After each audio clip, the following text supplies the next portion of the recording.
ধন্যবাদ আৰু সবে ইমান মোক মৰম দিছে কাৰণে ইমান ভাল পাইছে কাৰণে ভোটিং কৰিব লগা হৈছে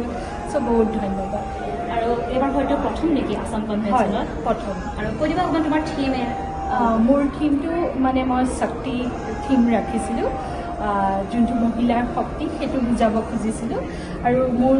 ফেভৰেট কালাৰ ব্লেক চ' মই ব্লেকৰ ওপৰতে কাম কৰিছোঁ আৰু মেকআপ মেকআপ মই সেইকাৰণে মই ক'লোঁ যে মহিলাৰ শক্তিৰ ওপৰত মই কাম কৰিব খুজিছিলোঁ এইটো হেৰিত চ' সেইকাৰণে মই ৰঙা ডাঙৰ বিন্দি ইউজ কৰিছোঁ আৰু মুখত অলপ লাইন ইউজ কৰিছোঁ খুব ভাল লাগিলে আৰু সংযুক্তা বাৰ কাপোৰ সদায় ভাল লাগে এইটো মোৰ দ্বিতীয়বাৰ একেলগে আৰু যোৱাবাৰো মানুহে ইমান ধুনীয়াকৈ আঁকোৱালি লৈছিলে আৰু এইবাৰ আৰু বেছি ধুনীয়া হৈছে তাতে আকৌ ভাৰতৰ বাহিৰত কিন্তু ভাৰতৰ বাহিৰত যদিও নিজৰ মানুহৰ মাজত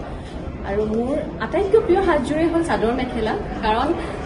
মোৰ এনেকুৱা এটা বিশ্বাস যে আমি সকলো কাপোৰ যেতিয়া এযোৰ কাপোৰ কিনিবলৈ যাওঁ আমি সদায় নিজৰ এটা চাইজ থাকে কাৰোবাৰ এছ কাৰোবাৰ এম কাৰোবাৰ এল কিন্তু চাদৰ মেখেলা হ'ল এনেকুৱা এযোৰ সাজ য'ত কোনো চাইজ নাই আজি যদি আপুনি পিন্ধি লয় সি আপোনাৰ দেহৰ আকাৰ ল'ব মই পিন্ধি ল'লে মোৰ আকাৰ ল'ব বায়ে পিন্ধিলে বাৰ আকাৰ ল'ব গতিকে এই কাপোৰযোৰ ইমানেই বেছি আমাক আপোন কৰি ল'ব পাৰে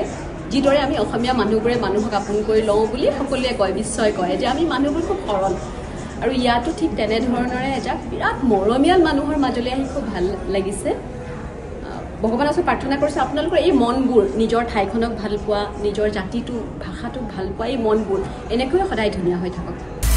আপুনি বিচৰা বাতৰি পাব কেৱল নিউজ 18 এপত